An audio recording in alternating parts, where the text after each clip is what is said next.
हाय दोस्तों, मेरा नाम है पराग पाल और आप सबका एक बार फिर से स्वागत है हमारे इस नए वीडियो में। दोस्तों, आज इस वीडियो में हम बात करने वाले हैं कि आप प्लास्टर की कॉस्ट कैसे निकाल सकते हैं, जिसमें आपको मैं ये भी बताऊंगा कि प्लास्टर की क्वांटिटी कैसे निकालनी है, जिसमें आपका आएगा सीमेंट एंड सैंड।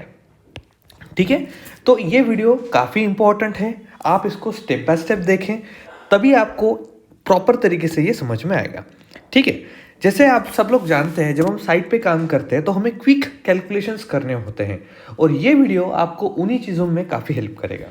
ठीक है, तो जैसे दोस्तों आप इस पिक्चर में देख पा रहे हैं, आपको पता चल रहा होगा कि ये जो मटेरियल है इसको हम कहते हैं मोर्टार। ठीक है, तो आज हम हमारे इस न्यूमेरिकल में ये कंसीडर कर रहे हैं कि जो वॉल की हम यहाँ पे मतलब जो वॉल कंसीडर कर रहे हैं, वॉल का जो एरिया ले रहे हैं वो ले रहे हैं 10 फीट बाय 10 फीट का। ठीक है, 10 फीट बाय 10 फीट का हम यहाँ पे वॉल ले रहे हैं। तो अगर मैं इन दोनों को मल्टीप्लाई करूँ तो मेरा हो जाएगा 100 स्क्वायर फीट। ठीक है, मतलब 100 स्क्वायर फीट मेरा वॉल का एरिया हो गया। अब मुझे ये समझना है कि मेरी प्लास्टर की थिकनेस में कितना दूंगा। तो देखिए, मैं यहाँ पे जो प्लास्टर थिकनेस दे रहा हूँ, ठीक है, प्लास्टर थिकनेस जो दूंगा यहाँ पे वो रहेगी मेरी, यहाँ पे मैं अभी फीट में तो दे नहीं सकता, इसलिए पहले मैं इंच में बता देता हूँ। 0.5 इंच की मैं यहाँ पे दे रहा हूँ, लेकिन मैं उसको अगर 12 से डिवाइड करूँगा तो वो फीट में कन्वर्ट हो जाएगा, जो कि रहेगा 0.04166 फीट। ठीक है, तो देखो मेरे पास फीट में अभी प्लास्टर की थिकनेस आ गई। अब हमें ये निकालना है, जब आपके पास वॉल का एरिया है और प्लास्टर की थिकनेस है तो हमें मोर्टार निकालना भी ज़रूरी है, क्योंकि मोर्टार में ही दो ऑप्शंस रहेंगे, दो मटेरियल रहेंगे। वो रहेगा सीमेंट, ओके, और एक रहेगी अपनी सैंड। जैसे हम कंक्रीट बनाते हैं तो सीमेंट एंड एग्रीगेट लेते हैं, तो इसलिए यहाँ पे हमें मोर्टार की चीज़ें चाहिए होती है। तो यहाँ पे जब मैं मोर्टार वॉल्यूम निकालूंगा तो mortar volume, okay, mortar volume अगर मैं निकालूंगा यहाँ पे तो वो कैसा निकलेगा, उसको निकालने का एकदम सिंपल फार्मूला है। जो भी आपका वॉल एरिया है, ठीक है, उसको आप थिकनेस से मल्टीप्लाई करेंगे। अब आप यहाँ पे देखेंगे दोस्तों, जो वॉल एरिया है वो स्क्वायर फीट में है। ठीक है, 100 स्क्वायर फीट हो गया, और जो आपकी थिकनेस है वो आपकी फीट में है। ठीक है, 0.04166 फीट। तो ये क्या हो जाएगा, स्क्वायर फीट और फीट का कन्वर्जन होकर ये मीटर क्यूबिक फीट हो जाएगा। मतलब ये बनेगा आपका 4.17 क्यूबिक फीट।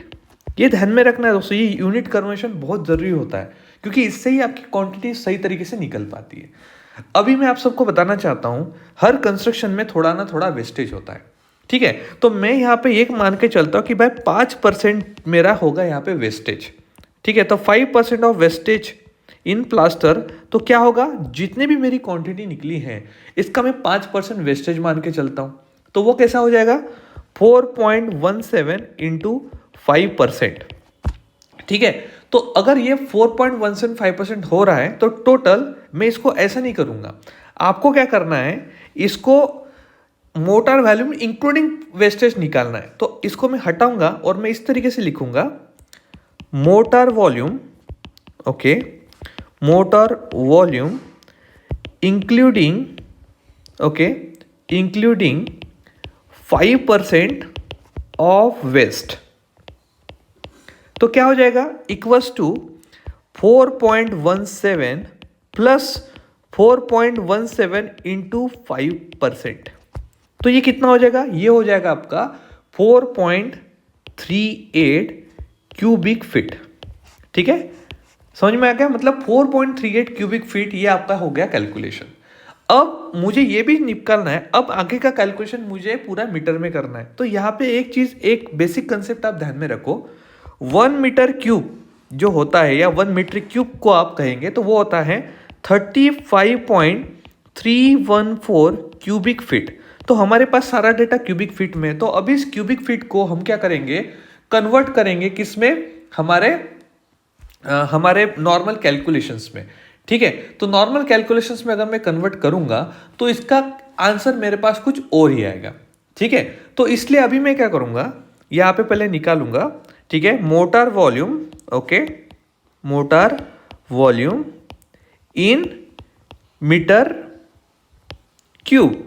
ठीक है, तो मीटर क्यूब में जब मैं निकालूंगा, ओके, मीटर क्यूब में जब मैं निकालूंगा तो वो कितना बनेगा, वो ने बनेगा आपका दोस्तों 4.38, ओके राइट, डिवाइडेड बाय 35.314, तो ये बन जाएगा आपका 0.124 मीट्रिक क्यूब।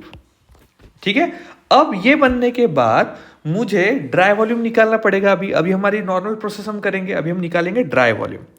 ठीक है, सो ड्राई वॉल्यूम जो मैं निकलूंगा वो क्या रहेगा दोस्तों, हमारा यहाँ पे हम 1.33 लेंगे फैक्टर, मल्टीप्लाई बाय ये बन जाएगा अभी मेरा वेट वॉल्यूम। ठीक है, तो 0.124, तो ये बन जाएगा मेरा 0.165 मीटर क्यूब। तो देखो इतना बड़ा एक नॉर्मल स्टेप आपको करना पड़ा है, किस लिए, ताकि आप मीट्रिक क्यूब में इस पूरे प्लास्टर का क्वांटिटी निकाल सके। ठीक है, अब हम थोड़ा सा आगे बढ़ेंगे कैलकुलेशंस में। तो थोड़ा सा आगे बढ़ने के लिए हमें सबसे पहले ये जानना पड़ेगा कि हमारे पास डेंसिटी, ठीक है, डेंसिटी ऑफ सीमेंट, ठीक है, कितनी होती है, वो होती है यहाँ पे दोस्तों 1440 kg पर मीटर क्यूब। ठीक है, ये होती है, राइट। तो ये ध्यान में रखना कि डेंसिटी ऑफ सीमेंट 1440 kg पर मीटर क्यूब होती है, ये बिल्कुल नहीं भूलना है आपको। ठीक है, तो अब हम यहाँ पे जो मिक्स यूज कर रहे हैं, ठीक है, वो हम यहाँ पे यूज कर रहे हैं 1:6 का। ठीक है, तो यहाँ पे हम पहले लिखेंगे कि भाई mix for plaster, mix of mortar is equals to 1:6, तो इसका टोटल एडिशन कितना होगा 7। ठीक है, तो अब मुझे सीमेंट की क्वांटिटी निकालनी है। ठीक है, अब मुझे सीमेंट की क्वांटिटी निकालनी है, तो मैं क्या करूंगा, सीमेंट का वॉल्यूम कितना है 1, ठीक है, इस मिक्स में 1 डिवाइडेड बाय एडिशन दोनों की कितनी हो रही है 7, मल्टीप्लाई बाय टोटल वॉल्यूम कितना है हमारा 0.165, ड्राई वॉल्यूम 0.165 हो गया। तो कितना मिला है मुझे, ये मिला मुझे 0.0235 मीटर क्यूब। ठीक है, अब आपको ये मीटर क्यूब में मिला, तो इसको अब केजी में कन्वर्ट करना है, तो क्या करोगे, is equals to 0.0235 multiply by उसकी डेंसिटी 1440, तो दोस्तों यहाँ पे आपको मिल जाएगा 34 kg। मतलब अगर आपको 100 स्क्वायर फीट का अगर कैलकुलेशन वॉल कंस्ट्रक्ट करना है, तो आपको 34 किलो, कितना 34 किलोग्राम इतना आपको क्या लगेगा, सीमेंट लगेगा। ठीक है, अब मैं जानना चाहता हूं कि भाई चलो सीमेंट निकल गया, व्हाट अबाउट सैंड। अब सैंड कितनी लगेगी, तो सैंड निकालने के लिए यहाँ पे और एक सिंपल सा कैलकुलेशन हम करेंगे, वो रहेगा सैंड का फ्रैक्शन कितना है 6 है, तो 6 डिवाइडेड बाय टोटल रहेगी हमारी 7 मल्टीप्लाई बाय ड्राई वॉल्यूम कितना है 0.165। ठीक है, तो टोटल कितना आ रहा है इसका आएगा 0.141, ठीक है, मीटर क्यूब हो गया। अब मेरे पास ये सारा कैलकुलेशन आने के बाद दोस्तों आप जानते हैं कि 1 मीटर क्यूब को अगर मुझे क्यूबिक फीट में कन्वर्ट करना है, तो ऑब्वियसली 35.314 से मैं मल्टीप्लाई कर सकता हूं। मैंने आपको यहीं पे बता दिया था भाई, ठीक है, कि ये वाला फ्रैक्शन मेरे पास अवेलेबल है। तो आप क्यूबिक फीट में भी निकाल सकते हो, आप मीटर क्यूब में भी निकाल सकते हो, लेकिन मेरे पास अभी अगर आप पूछोगे तो मुझे पता है 1 क्यूबिक फीट का रेट मेरे पास है, इसलिए मैं इसको क्यूबिक फीट में कन्वर्ट करूंगा। तो क्या हो जाएगा 0.141 मल्टीप्लाई बाय 35.31, ठीक है, तो ये मुझे मिल जाएगा 5 क्यूबिक फीट, मतलब सैंड आपको लगने वाली है 5 क्यूबिक फीट। ठीक है, अब आपको यह ध्यान में रखना है कि भाई लेबर कितना लगेगा। ठीक है, तो लेबर के कैलकुलेशंस को जानने से पहले मैं जस्ट आपको एक सिंपल सा कॉस्ट बता देता हूं। आपको यह ध्यान में रखना है, टोटल कॉस्ट करने के लिए अब मैं यहां पे लिखूंगा total cost for plaster work. ठीक है, total cost for 100 square feet, okay, plaster work. ठीक है, तो यहां पे हम क्या करेंगे, सबसे सिंपल चीज, पहला चीज आएगा सीमेंट इन केजी। ठीक है, सेकंड आएगा सैंड इन क्यूबिक फीट। ठीक है, फिर थर्ड आएगा हमारा लेबर। ठीक है, फिर आएगा लेबर के बाद फोर्थ नंबर आएगा हमारा यहां पे अदर कॉस्ट। ठीक है, राइट। तो देखो सीमेंट केजी में हमारे पास कितना है, यहाँ पे हमारे पास है 34 kg, ठीक है। उसके बाद सैंड हमारे कितने पास है 5 क्यूबिक फीट, ठीक है। लेबर कितना लगेगा तो मैं आपको बताना चाहता हूं, जो भी आपका स्क्वायर फीट का रेट है, देखो ध्यान में रखना, आपको यहाँ पे पर केजी का कॉस्ट मल्टीप्लाई करना है सीमेंट का, तो आपका सीमेंट का कॉस्ट निकल जाएगा।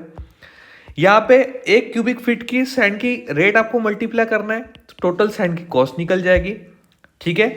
लेबर जितना भी आपका स्क्वायर फीट एरिया है, ठीक है, मल्टीप्लाई बाय लेबर रेट आपको यहाँ पे मल्टीप्लाई करना है, पर स्क्वायर फीट रेट, पर स्क्वायर फीट का जो भी उनका रेट है वो मल्टीप्लाई करो, लेबर की कॉस्ट निकल जाएगी, और इन सब कॉस्ट को आपको यहाँ पे टोटल करना है, ठीक है। और उसके बाद इस पूरे कॉस्ट के ऊपर, ठीक है, टोटल कॉस्ट, अदर कॉस्ट निकालने के लिए टोटल के ऊपर आपको 15%, क्या बोला हूं मैं, 15% आपको यहाँ पे परसेंटेज निकालना है। जब आपको कॉन्ट्रैक्टर प्रॉफिट इंक्लूड होके आएगा तो this cost plus this total cost, ये होगी आपकी फाइनल प्लास्टर कॉस्ट, ठीक है। तो जस्ट कंसीडर करके चलते हैं अभी यहाँ पे, ठीक है। अब मैं आपको एकदम सिंपल तरीके से यहाँ पे बताऊंगा, ठीक है। तो वो क्या होगा तो आपको यहाँ पे समझ में आएगा, ठीक है। देखो, तो यहाँ पे हम मान के चलते कि भाई जो सीमेंट का रेट है वो मैं 8 रुपये पर केजी मान के चलता हूँ, सैंड का 40 रुपये पर क्यूबिक फीट मान के चलता हूँ, ठीक है, और जो लेबर कॉस्ट है वो 18 रुपये पर स्क्वायर फीट मान के चलता हूँ।